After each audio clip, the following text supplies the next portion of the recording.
வணக்கம் உறவுகளே! எல்லாரும் எப்படி இருக்கிறீங்க? நல்லா இருக்கிறீங்களா? எல்லோரும் நல்லா இருக்க வேண்டும். நானும் நல்லா இருக்கிறேன். இன்றைக்கு நான் என்ன சமைக்க போறேன்னு சொன்னா, போஞ்சிக்காய் சேர்த்து, அதோட உருளைக்கிழங்கு, கேரட் சேர்த்து ஒரு சின்ன சமையல் செய்ய போறேன். எனக்கு தெரிஞ்ச மாதிரி நான் இத சமைக்க போறேன். பீன்ஸ நாங்க ஒவ்வொரு விதமா சமைக்கலாம். அதில ஒரு விதமா நான் செய்ய போறேன். அ முதலாவது சுத்தமா நான் கழுவி எல்லாத்தையும் வெட்டி எடுத்து வச்சிருக்கிறேன். அதுக்கு தேவையானதெல்லாம் பச்சை மிளகாய், வெங்காயம், உள்ளி, கருவேப்பிலை, ஆ கடுகு, வெந்தயம் எல்லாமே சேர்த்து எடுத்திருக்கிறேன். எல்லாம் வெட்டி வச்ச பிறகு, அதுக்கு பிறகு நான் கடாயில கொஞ்சம் எண்ணெய் சேர்க்கிறேன். எண்ணெய் வந்து நான் ஒலிவ எண்ணெய் தான் ஆ அ பாவிக்கிறது. நல்லா இருக்கும். ஒலிவ எண்ணெய் சாப்பிட்றதும் உடலுக்கு ஆரோக்கியம். வெங்காயம், கடுகு, கருவேப்பிலை எல்லாம் சேர்த்து கொஞ்சம் வதங்கின பிறகு அதில நான் பச்சை மிளகாவும், தக்காளி பழமும் சேர்க்கிறேன். அதுவும் கொஞ்சம் லேசா வதங்கவணும். அதுவும் கொஞ்சம் வதங்கின பிறகு நான் அதில கொஞ்சம் மஞ்சத்தூள்,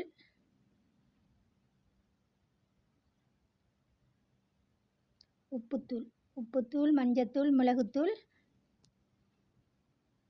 சேர்க்கிறேன். சேர்த்து அதையும் லேசா கொஞ்சம் கிளறி போட்டு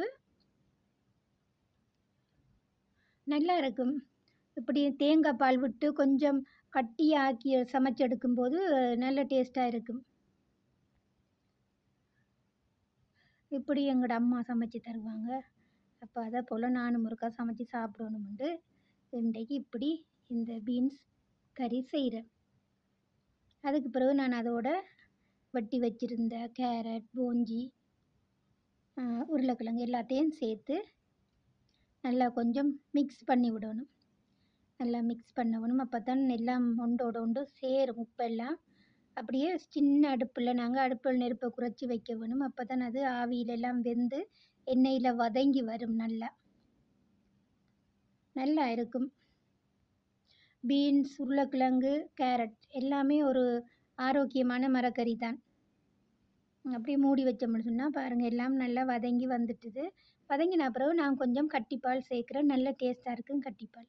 கட்டிப்பாலையும் சேர்த்து கொஞ்சம் கொதிக்க விட்டோம்னு சொன்னால் அது நல்லா கொஞ்சம் பால் எல்லாம் வற்றி நல்லா கட்டியாக வந்துடும். நல்லா இருக்கும். பிடிச்சிருந்தா நீங்களும் ஒரு தடவை இப்படி செய்து சாப்பிட்டு பாருங்கள். வெள்ளை சோறோட பச்சை மிளகாய் பொரித்து, பப்படம் பொரித்து எல்லாம் வச்சு சாப்பிடக்குள்ள ஒரு நல்ல டேஸ்ட்டாக இருக்கும். லைக் பண்ணுங்கள், கமெண்ட் பண்ணுங்கள், சப்ஸ்கிரைப் பண்ணி சப்போர்ட் பண்ணுங்க உறவுகளே. என்னுடைய வீடியோ பார்க்குற அனைத்து உறவுகளுக்கும் ரொம்ப ரொம்ப நன்றி. மீண்டும் இன்னொரு காணொளியுடன் உங்கள் பானு. நன்றி உறவுகளே.